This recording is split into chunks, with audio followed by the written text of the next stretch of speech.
Bien. El temor. El temor ha llegado a la vida de cada uno de nosotros. Algunos están pasando por tiempo de temor o de miedo, y todos hemos tenido miedo en algún momento, y todos hemos tenido temor en algún momento de la vida, y todos tendremos en algún momento de la vida. Y no está mal, es una emoción del ser humano. Así que no está mal sentir miedo en algún momento. Es como el enojo. La Biblia no dice que no nos podemos enojar, dice que cuando nos enojemos no pequemos. Dice así: airaos pero no pequéis. O sea, que le dé chicha pero no peque. Muy bien. Así que igual es con el temor. El temor va a venir a nuestras vidas bajo diferentes circunstancias. Lo que está mal es que ese temor influya en nuestras vidas o nos gobierne de tal manera que no hagamos nada, o que entremos en un estado de descontrol por el temor. En la Biblia hay 5 palabras que aparecen referentes a temor, y casi todas ellas se traducen en temor. No necesariamente es un temor como el que hoy vamos a hablar, pero interesantemente hay 365 veces, extraño, una para cada día del año, en que Dios dice: no temas. Así que Dios está muy interesado en que usted y yo no temamos, que estemos seguros y confiados.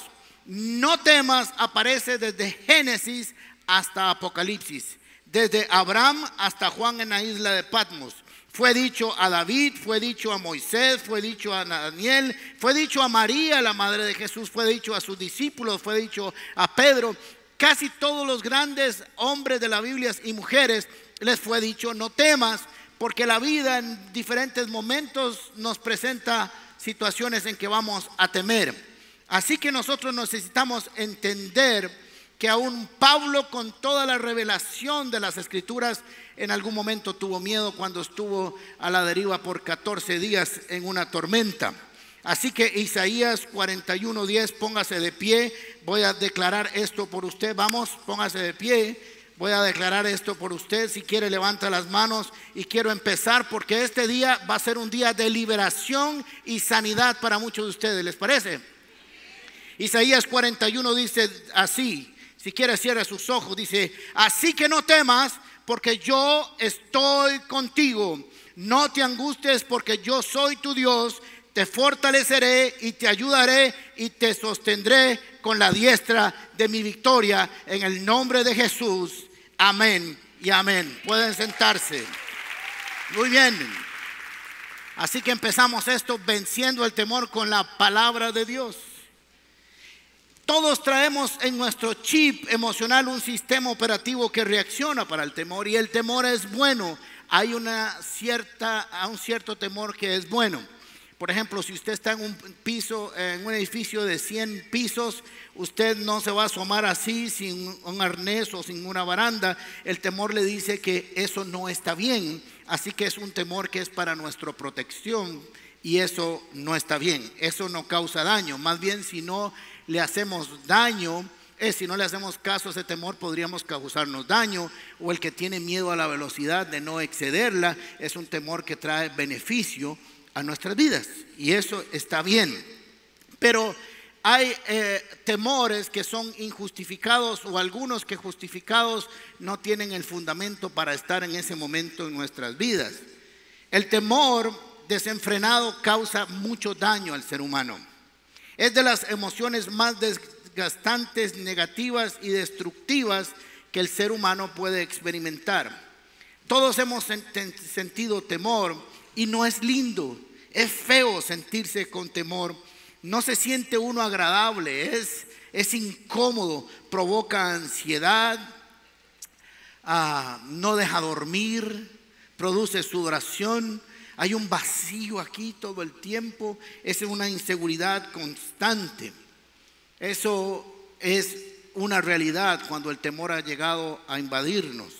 Pero quiero decirles que el temor tiene efectos dañinos espirituales profundos,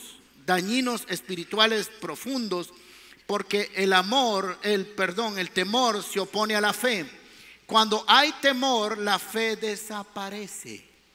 Así que tenemos que entender que cuando el temor desenfrenado aparece en nuestras vidas, produce un daño espiritual, porque la fe se hace pequeñita. Entre más grande es el temor, más pequeña se hace la fe. En la Biblia aparecen 4 tipos de temor, así generalizando, con los que tenemos que tratar. El primero es un temor que nos acerca a Dios. Proverbios capítulo 1, versículo 7. El principio de la sabiduría es el temor a Jehová. Los insensatos desprecian la sabiduría y la enseñanza. Ese es el primer temor. Ese temor no causa daño, ese temor nos acerca a Dios. Es un temor de respeto, de reverencia, pero yo voy a añadir algo más, que las últimas generaciones que han enseñado el temor se equivocan. Yo sí le tengo miedo a Dios. Como le tenía a mi papá, que si hacía algo malo me iba a educar y a disciplinar. Hay una parte de Dios que dice que al que ama disciplina. Así que yo quisiera que me discipline lo menos posible. Así que hay un cierto temor que tiene que estar en nosotros, que el violar la ley de Dios, desobedecer a Dios, tiene consecuencias. Claro, es un Dios amoroso que no nos va a castigar para destrucción, sino para nuestra corrección, pero Dios corrige. Y es un error que hemos dejado de enseñar eso en la iglesia. Por eso la gente vive como le da la gana, porque perdió el temor a Dios.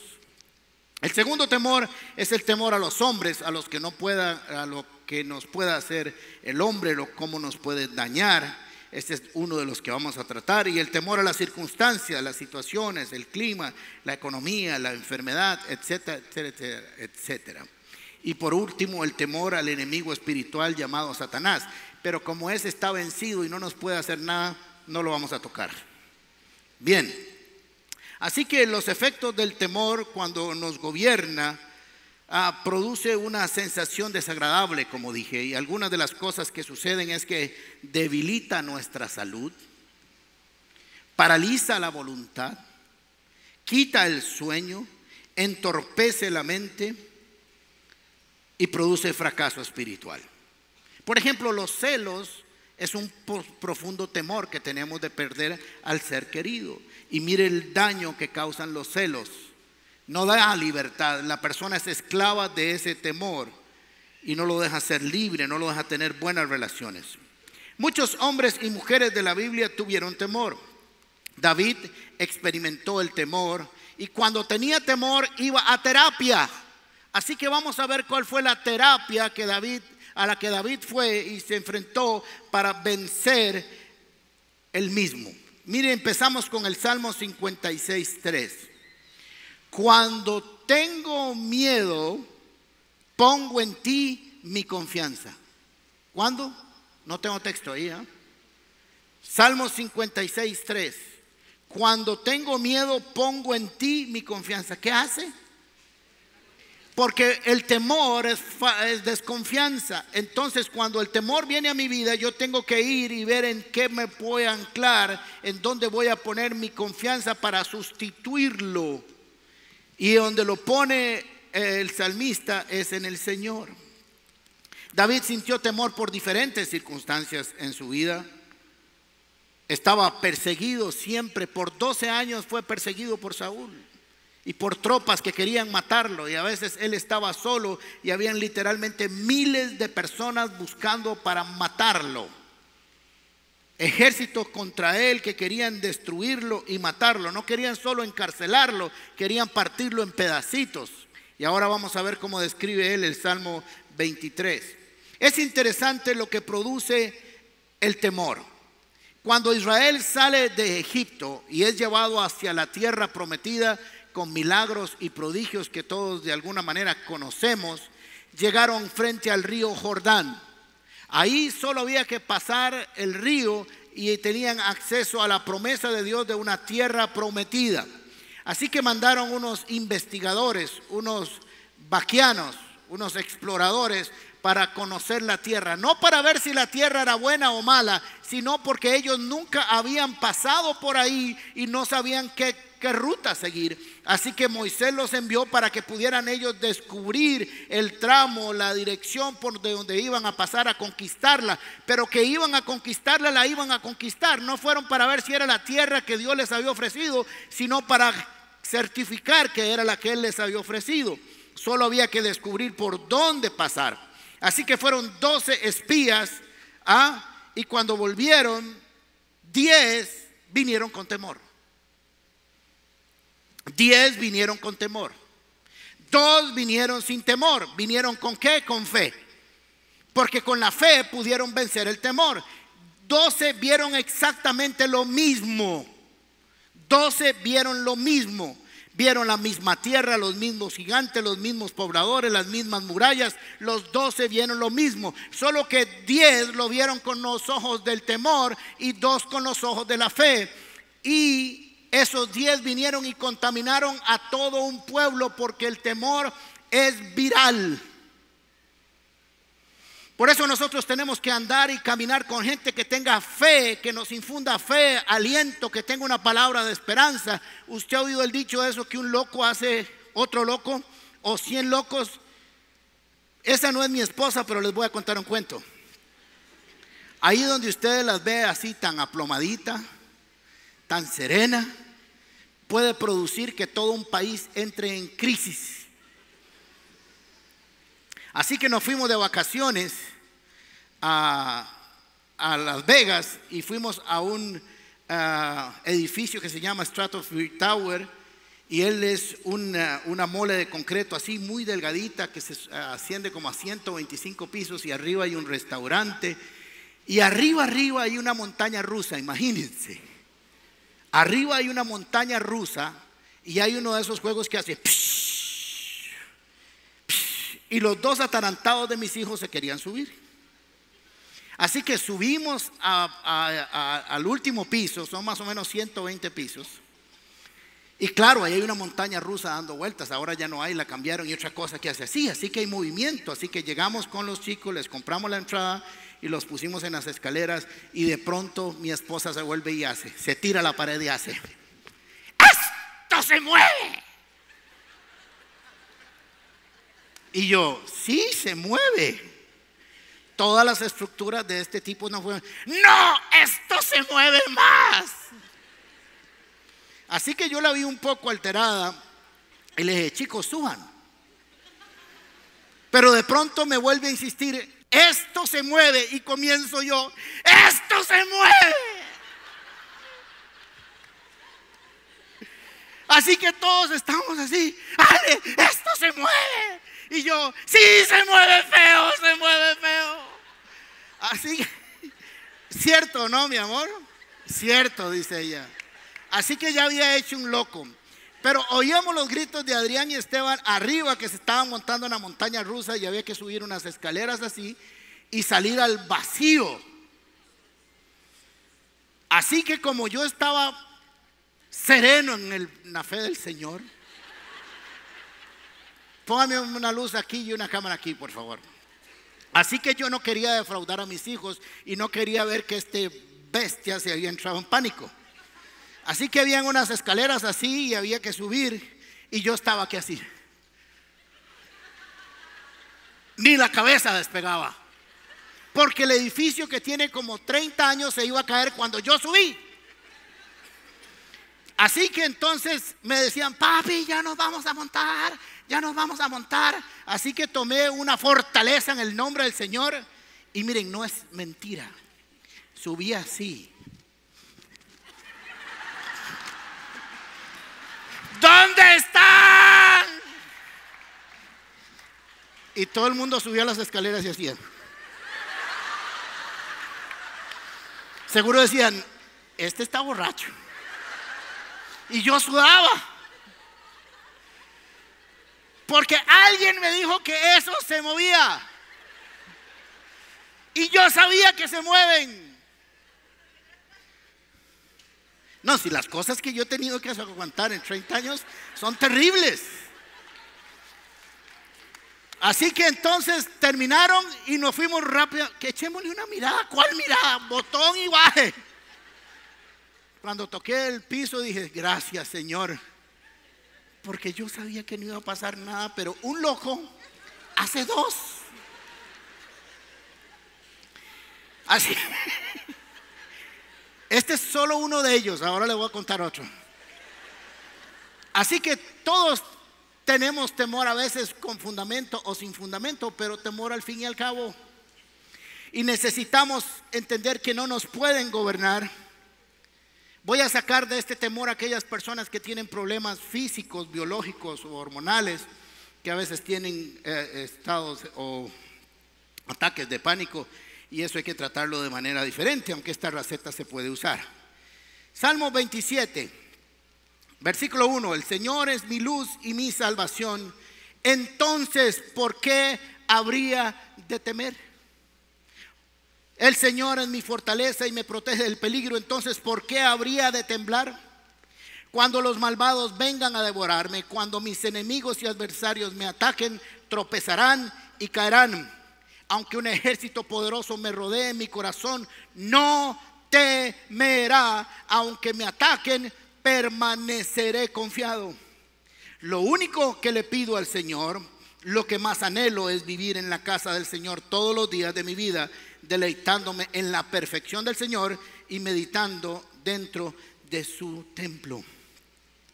Pues Él me ocultará allí cuando vengan las dificultades, o cuando vengan dificultades, me esconderá en su santuario, me pondrá en una roca alta donde nadie me alcanzará. Entonces mantendré mi cabeza en alto por encima de los enemigos que me rodean. En su santuario ofreceré sacrificios con gritos de alegría, y con música cantaré y alabaré al Señor, porque además esto es un canto. Se cree que este salmo lo escribió David cuando estaba escondido de una rebelión de Absalón, que quería darle un golpe de estado, y todo el mundo lo andaba buscando. Así que hay que entender que en el contexto donde está este salmo es un contexto militar, ¿ok? Así que tenemos que hacer las aplicaciones y los ajustes interpretativos para que tenga aplicación para nuestras vidas. Recuerden lo que les he enseñado cuando leemos el Antiguo Testamento. Tenemos que dejar de leerlo como historia nada más, para descubrir el principio eterno que está ahí en esa historia.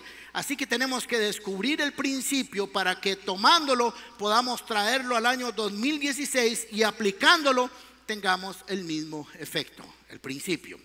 Así que los enemigos, para efectos de nuestra aplicación hoy, serán todo aquello que nos infunde temor y viene a nuestras vidas como un gigante. A veces es salud, el amor, el trabajo, los amigos, la familia, la economía, en fin, tantas cosas que se levantan como enemigos nuestros, como gigantes nuestros que vienen a atormentarnos y a pasarnos por encima. Así que entonces vamos a descubrir qué fue lo que hizo David, porque David tenía miedo, solo que tuvo un tratamiento adecuado para él mismo, y lo hizo con acciones y declaraciones. Lo vivió y lo confesó, y eso es muy importante. Lo primero que notamos en la narrativa del texto dice que el Señor es mi luz y mi salvación. Entonces, ¿por qué habría de temer? Lo primero que encontramos es que para David el Señor era una realidad, y mire que habla en primera persona: mi luz y mi salvador. No es el salvador de otros, no es la luz de otros, es la mía. Yo lo descubrí, yo tengo una relación con Él, es mi Dios. Yo me he apropiado de una relación personal, porque el temor comienza a irse cuando tenemos una relación personal con Dios, cuando tenemos una intimidad con Dios. No podemos confiar en lo que no conocemos. Por eso muchas veces flaqueamos en el intento de sacar el temor de nuestras vidas, porque no podemos sacar lo que no hemos sustituido con la presencia de Dios. Entonces no dice que el Señor será mi luz o será mi salvación. Dice, es mi luz, ya lo es una revelación que tengo yo en mi propia vida. Jesús dijo, yo soy la luz del mundo, el que en mí viene nunca andará en tinieblas. La luz es movimiento, la luz es seguridad. Las tinieblas dan temor, las tinieblas dan inseguridad, estresan, limitan, hacen tropezar, entristecen. La gente que vive en países de Europa donde los días duran a veces 2 o 3 horas de luz, dicen los expertos que es gente depresiva, gente triste. Usted sabe lo que es pasar 10 horas al día, bueno, al día no, 10 horas, 20 horas o 22 horas oscuro. Es terrible cuando hay sol y como una mañana como la de hoy nos trae alegría y nos motiva a venir a la iglesia. Muy bien a todos los que vinieron hoy. Muy bien, la luz es todo contrario, produce alegría, trae seguridad, nos permite tener una dirección y es movimiento. Imagínense que es tan movimiento que nosotros medimos esas distancias por años luz, las que no se pueden medir por kilómetros o millas, porque la luz siempre está en movimiento y las tinieblas estancan, las tinieblas no se mueven de donde están. El Salmo 119, 105 dice: lámpara es a mis pies tu palabra y luz a mi camino. La palabra de Dios ilumina nuestro caminar para que no caminemos en tinieblas, sino en luz. Jehová es mi luz. También dice que es su salvación, pero esta salvación no tiene que ver con la salvación de la vida eterna, no tiene que ver con la liberación de una condenación eterna, tiene que ver con qué salvada. Usted ha visto que uno dice: qué salvada la que me pegué, con esa salvada. Cuando uno está en problemas y viene alguien y lo rescata y lo saca de ahí y lo pone en un lugar a salvo, está hablando de esa salvación, de una salvación real. Aquí, en este momento, en presencia de mis angustiadores y mis enemigos, yo vi como Dios vino y me rescató y me sacó en ese momento. Pero lo que es interesante aquí es que dice: si Jehová es mi luz y mi salvación, que lo es en el Salmo, ¿por qué habría de temer? O sea, la razón por la que nosotros tememos es porque Jehová no es nuestra luz ni es nuestra salvación. De tal manera que como no es luz y no es salvación, eso permite que el temor ingrese. Porque el temor es tinieblas. Ese temor que no nos deja caminar como Israel, que no pudo conquistar la tierra prometida porque le dio miedo, se estancó. Ahora mire qué interesante, porque la segunda parte dice: el Señor es mi fortaleza. Recuerde que estamos hablando de aspectos militares y me protege del peligro. Entonces, ¿por qué habría de temblar? La primera parte dice: ¿por qué habría de temer? Y la segunda dice: ¿y por qué habría de temblar? Así que me puse a investigar por qué uno tiembla cuando está asustado. La razón es la siguiente, según San Internet, San Google. Cuando estamos estresados y tenemos mucho estrés, mucho temor, nuestros músculos se contraen. Y si siguen en esa contracción tan fuerte, podrían ser dañados, podrían contracturarse y podrían pasar otras cosas que no tengo ni idea que pueden pasar, pero que duelen. Así que el cuerpo naturalmente comienza a darle temblor al músculo para que se afloje, para que pierda tensión y entonces no se cause daño a sí mismo en la rigidez en que puede entrar. ¿Quién aprendió hoy? Bien. Cuando esté temblando, diga: afloje.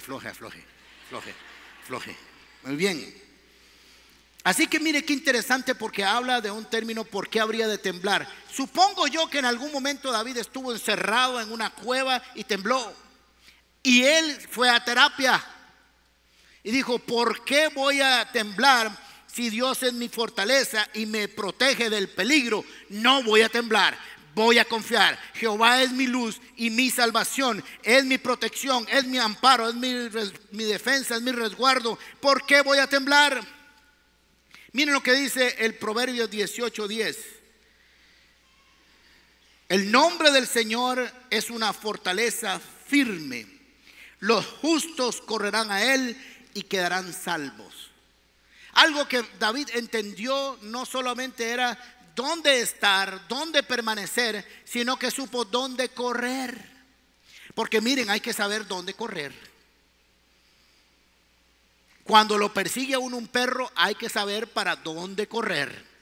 Si usted no sabe dónde comer, bocadillo de perro.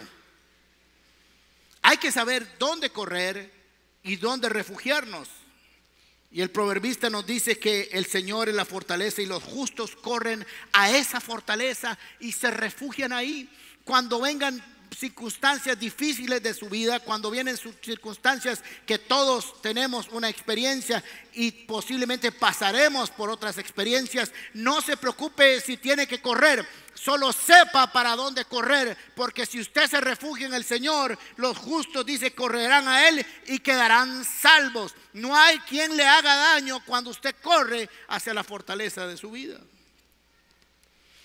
Mire qué interesante lo que dice el versículo 2. Cuando los malvados vengan a devorarme, mire la terminología que dice. No es a matarme, es a devorarme. Los veía como animales salvajes que venían a comerlo. Cuando mis enemigos y adversarios me ataquen, tropezarán y caerán. Si Dios contra mí, ¿quién contra mí? Es interesante porque David no está diciendo que sus enemigos tropezaron y cayeron porque él salió a pelear. No dice eso. Dice que tropezaron y cayeron por la acción de Dios, porque Dios lo estaba protegiendo. Miren qué interesante cuando conocemos algunas batallas en las que el pueblo de Dios las ganó y nunca peleó. Gedeón, por ejemplo, ganó su batalla y se mataron entre ellos sus propios enemigos. Cuando Josafat salió a la guerra y comenzó a adorar y los enemigos se mataron entre ellos. Cuando los egipcios venían persiguiendo a Israel, se metieron al agua y se ahogaron en su misma presa, donde ellos creyeron que los otros iban a morir, iban a quedar atrapados. Así que David está diciendo, no es con espada ni con ejército, sino en donde yo estoy y a quien corro. El problema de su vida no son los problemas que vienen sobre usted. El problema de su vida y la mía no son los enemigos que vienen a devorarnos. Es que no hemos aprendido a correr al lugar correcto. Es que no hemos aprendido a estar en la fortaleza. Es que todavía no tenemos la revelación de Dios como nuestra salvación y como nuestra luz y como nuestra fortaleza. Tenemos que aprender a descubrir esa revelación de Dios para que sea ese lugar donde nos refugiamos. Porque el que corre a Él, dice el Señor, será salvo. Así que necesitamos entender que en estos procesos donde sentimos que todo se vuelve oscuro, tenemos una luz en nuestro camino. Versículo 3, aunque un ejército poderoso me rodee. Mire la descripción. Es que una cosa es que le digan a uno que viene el enemigo y otra cosa es que lo rodee. Son dos cosas totalmente diferentes. Aunque me rodee, mi corazón no temerá.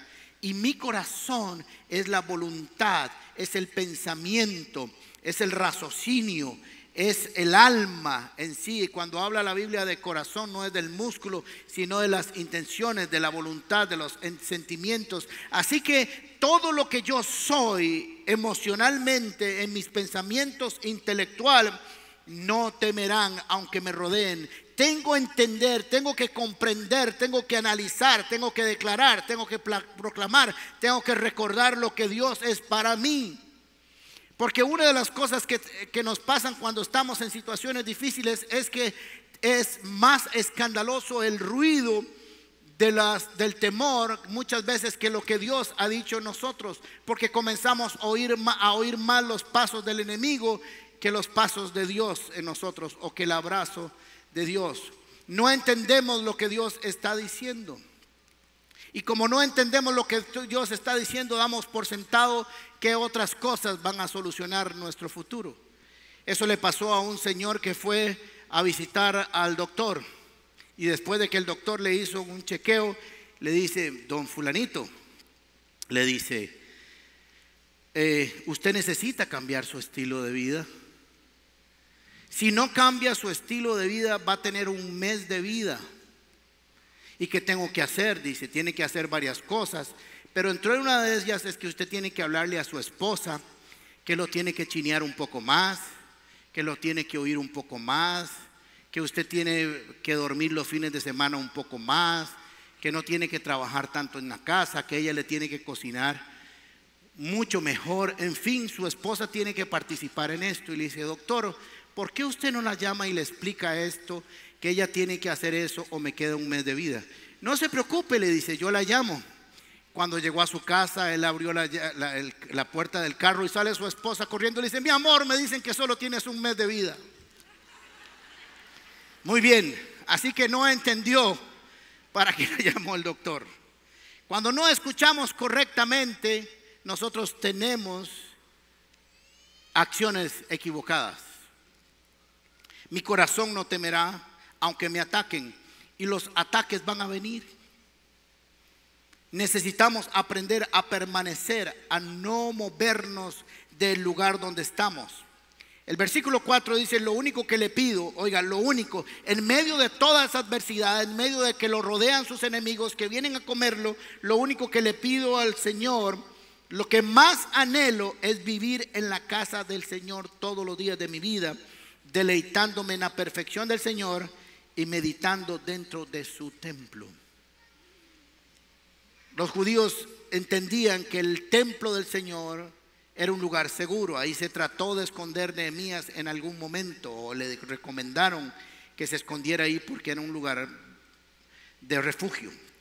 Podía pedir muchas cosas, muchos recursos militares, podría pedir muchos amigos, mucho ejército, más tanques y aviones y proyectiles y pistolas y más personas para defenderlo. Pero él no pidió eso, solo dijo: solo una cosa le pido, Señor, que yo pueda permanecer, no salir corriendo cuando me asusto.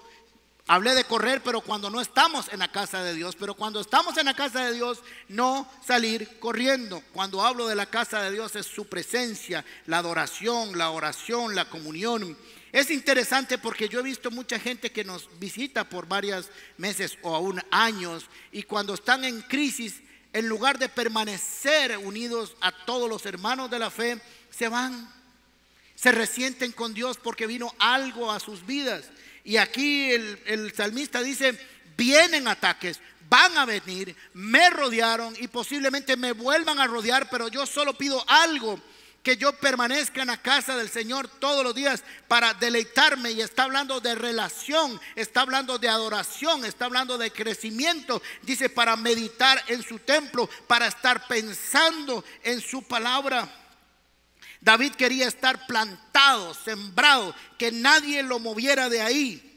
Mire lo que dice Salmo 92, del 2 en adelante. Dice: como palmeras florecen los justos, como los cedros del Líbano crecen, plantados en la casa del Señor, florecen en los atrios de nuestro Dios.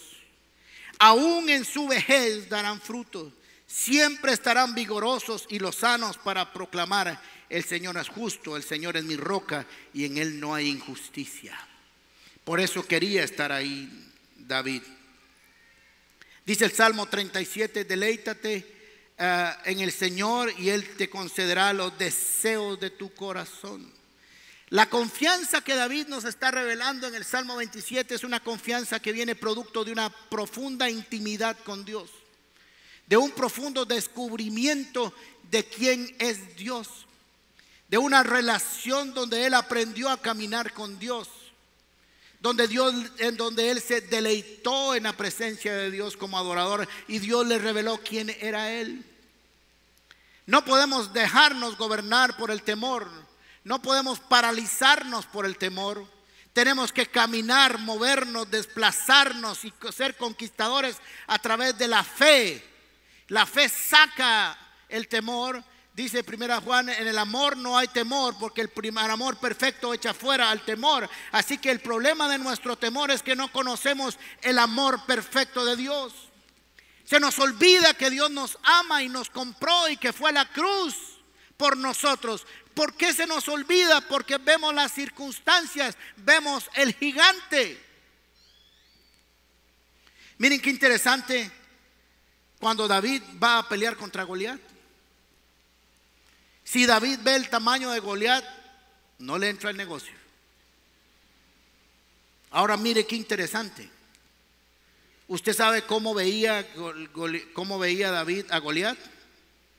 Como un perro. Porque le dijo: ¿por qué vienes a mí con piedras como si fuera un perro? Y posiblemente David le dijo: porque sos del tamaño de un perrillo. En cambio usted mire cómo me ve a mí. ¿Por qué viene con lanza y con jabalina y con tanta armazón si yo soy más pequeño que usted? La fe nos hace ver las circunstancias difíciles, las circunstancias difíciles sencillas. No es que no van a venir, es que en quién estamos confiando. Así que nosotros tenemos que entender que para vencer las diferentes circunstancias de la vida que nos pueden traer temor, tenemos que aprender a estar cerca del Señor y hacer de su presencia nuestra casa. Salmo 34:4 dice: busqué al Señor y Él me respondió y me libró de todos mis. Leámoslo otra vez juntos. Busqué al Señor y Él me respondió y me libró de todos mis temores. O sea que tenía temores. Todos tenemos temores. El problema es que ¿a quién buscamos? Mira, esto no estoy hablando mal. Métete al gimnasio para ese miedo que tenés. El gimnasio te va a dar un poco más de salud o mucha salud y te va a hacer sentir físicamente bien, pero no va a afectar tu alma y tu espíritu. Salí de paseo. El paseo nos puede refrescar y nos puede dar un poco de más de aliento, pero nunca va a sustituir la presencia de Dios. Somos buenos para recetar un montón de cosas en lugar de decirle a la gente: busque al Señor y Él te librará de todos tus temores. ¿Y saben por qué nos recomendamos esto? Y aquí les pido que me perdonen, porque no hemos experimentado la presencia de Dios y recomendamos otras medicinas. Cuando usted ha experimentado una buena medicina, parece farmacéutico, se lo receta a todo el mundo, aunque no lo sea. Pero ¿qué le recetamos nosotros a los demás? ¿Qué hacemos con los demás y con nosotros mismos? ¿Qué nos recetamos? Así que tenemos que aprender a saber para dónde correr cuando no estamos en la casa del Señor, dónde quedarnos cuando nos atacan y dónde refugiarnos cuando vienen por nosotros. Si aprendemos esas tres cosas y en todas da como resultado la presencia del Señor y el Señor Jesús en nuestras vidas cambiarán. Seremos personas sin temor, o al menos no gobernadas por el temor, al menos no dirigidas por el temor, al menos no afectadas por el temor, sino dirigidas por la fe, por la seguridad y por la luz. Porque si Jehová es mi luz y mi salvación, ¿por qué he de temer? Cierre sus ojos un momento, por favor. Pregúntale al Espíritu de Dios: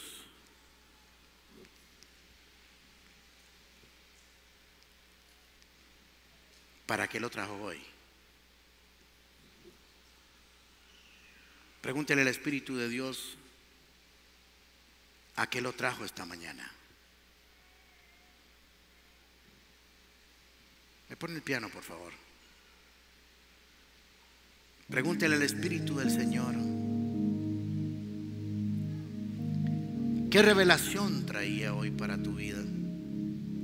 Dígale que usted quiere recibirla, que usted quiere entenderla.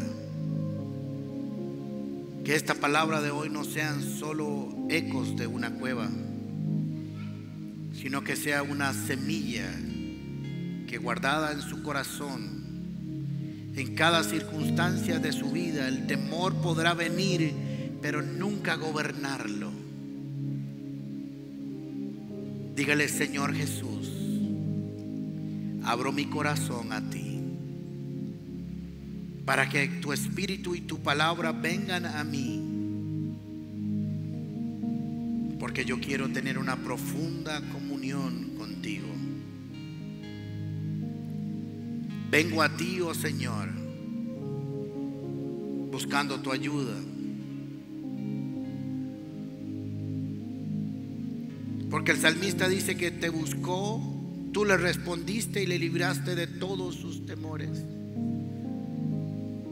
Si estás pasando por un momento de angustia, donde el temor se ha hecho muy grande y te está gobernando, dile que se vaya.